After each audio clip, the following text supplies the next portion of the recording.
Selamat siang, perkenalkan saya Yolanda Evelyn Agustina Manalu dengan NIM C1C023038.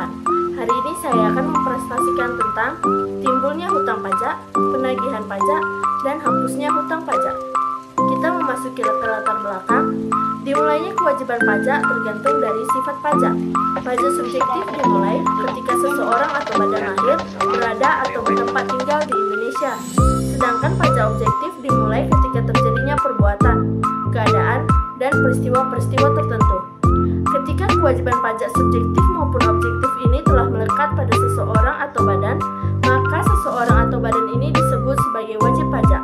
Mengacu pada pasal 1 Undang-Undang Ketentuan Umum dan Tata Cara Perpajakan, wajib pajak adalah orang pribadi atau badan yang menurut ketentuan peraturan perundang-undangan perpajakan ditentukan untuk melakukan kewajiban perpajakan, termasuk pemungutan pajak atau pemungutan pajak tertentu.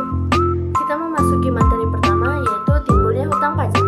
Dalam Official Assessment System, hutang pajak timbul karena dikeluarkannya surat ketetapan pajak oleh fiskus atau pemerintah. Ajaran ini konsisten dengan ajaran formel, sedangkan Self-Assessment System menyatakan bahwa hutang pajak timbul karena diberlakukannya Undang-Undang Perpajakan. Ajaran ini konsisten dengan ajaran material. Dalam Self-Assessment System, wajib pajak bersifat aktif sehingga wajib pajak harus mengetahui kapan mulainya suatu kewajiban pajak dan kapan berakhirnya kewajiban-kewajiban yang menyertainya. Kita memasuki materi kedua, yaitu penagihan pajak. Secara sederhana, penagihan pajak adalah serangkaian tindakan yang dilakukan agar penanggung pajak melunasi hutang pajak dan biaya penagihan pajaknya. Sementara, penanggung pajak adalah orang atau badan yang bertanggung jawab atas pembayaran pajak. Dasar hukum penagihan pajak tercantum dalam Undang-Undang Nomor 19 Tahun 2000 tentang penagihan pajak dengan surat paksa. Kemudian ada jenis penagihan pajak. Yang pertama ada penagihan pajak pasif, kedua ada penagihan pajak aktif, dan ketiga ada penagihan pajak seketika dan sekaligus. Kemudian langkah-langkah penagihan pajak, yang pertama ada surat teguran, kedua surat paksa, ketiga surat sita, dan keempat ada lelang. Kemudian dasar penagihan pajak.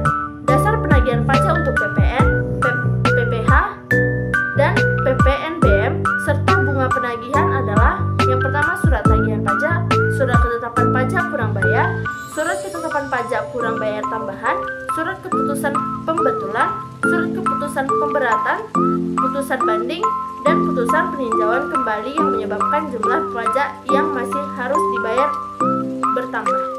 Kemudian ada dasar penagihan pajak untuk PBB, yaitu surat pemberitaan pajak terutang, surat ketetapan, dan surat tagihan pajak.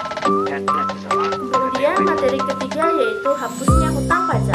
Hapusnya hutang pajak disebabkan oleh 5 hal, yaitu yang pertama ada pembayaran.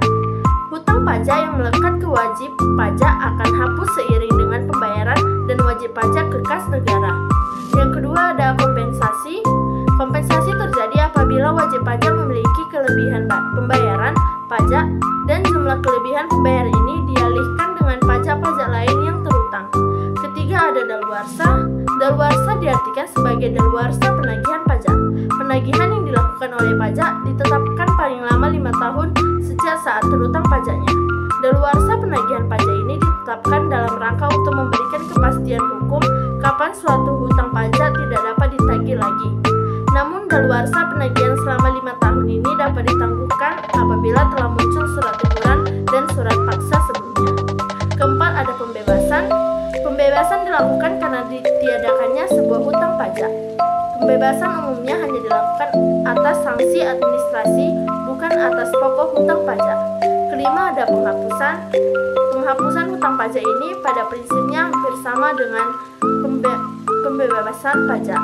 Namun penghapusan pajak dilakukan karena adanya keadaan wajib pajak yang tidak memungkinkan untuk melakukan pembayaran hutang pajak. Kesimpulan dari materi hari ini adalah hutang pajak timbul dikarenakan surat ketetapan pajak yang sulit untuk ditaati oleh wajib pajak.